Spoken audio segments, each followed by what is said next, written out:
What if everything you were taught about our planet was a carefully constructed lie? What if, miles beneath your feet, there isn't just molten rock and high pressure, but a city made of shimmering crystals, a sun that never sets, and a civilization thousands of years more advanced than our own? This isn't a science fiction movie plot. It is the chilling claim written in the secret diary of one of America's most decorated military heroes, Admiral Richard Byrd. He claimed to have found the entrance to another world, only to be silenced by the highest powers in Washington. Today, we are going to peel back the layers of the Earth to discover the secret that has been hidden from us for decades. Hello and welcome. If you're new here, welcome to Amazing 5. When we are children, we are often plagued by two deep-seated fears. The first is the fear of wandering too far and falling off the edge of the world. The second is the fear of falling into a deep, dark well and never coming back up. As we grow older and learn about science, we laugh these fears away. We learn that the Earth is a sphere, that it is solid, and that beneath the crust lies the mantle, the outer core, and the inner core. But for a moment, let go of what the textbooks told you. Imagine a different reality, one where the Earth is actually hollow, and we are merely living on the outer shell of a much larger, much more mysterious home. This hollow Earth theory isn't just the stuff of ghost stories around a campfire. It was actually proposed by some of the most brilliant minds in history. In 1692, Edmund Halley, the man who discovered Halley's Comet, looked at the way compass needles behaved erratically near the poles. He didn't think it was a glitch.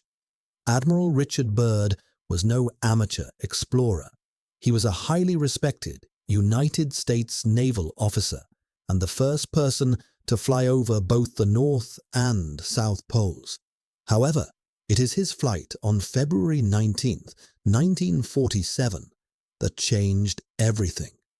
According to his secret diary, which wasn't leaked until long after his death, Byrd was flying over the North Pole when something impossible happened. The air around his plane suddenly grew warm. The ice and snow below him began to vanish, replaced by lush green forests and mountains that shouldn't have existed in the Arctic.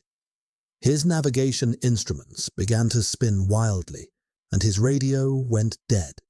Then, out of the mist, strange, disc-shaped aircraft appeared alongside his plane. They didn't attack him. Instead, they took control of his aircraft using a mysterious force. Byrd claimed he was taken to a breathtaking city made of what looked like crystal.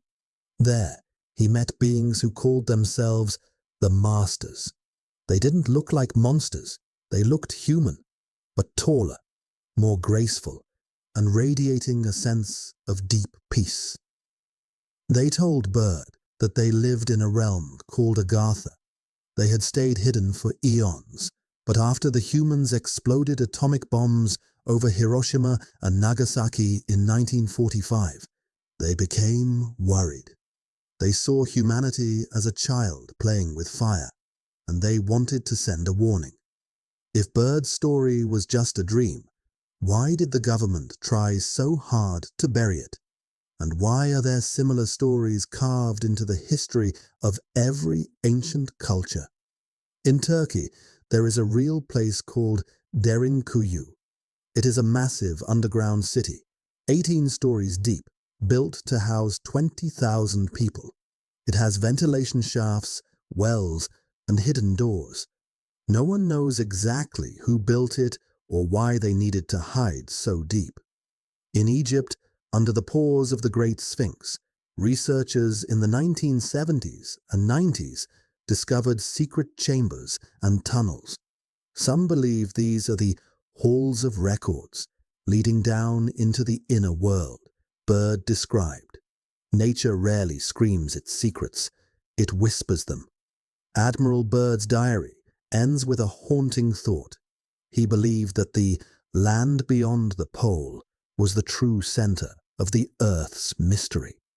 We have spent billions exploring the stars and mapping the surface of Mars, yet we know almost nothing about what lies 5 miles beneath our own feet. The next time you stand on the ground, don't just think of it as solid rock. Think of it as a roof over a world of crystal cities and eternal sunshine. Richard Byrd took that secret to his grave, but his journey reminds us that the greatest mysteries aren't found in the sky above, but in the shadows below. Are we alone on Earth? Maybe not. Maybe we are just looking in the wrong direction.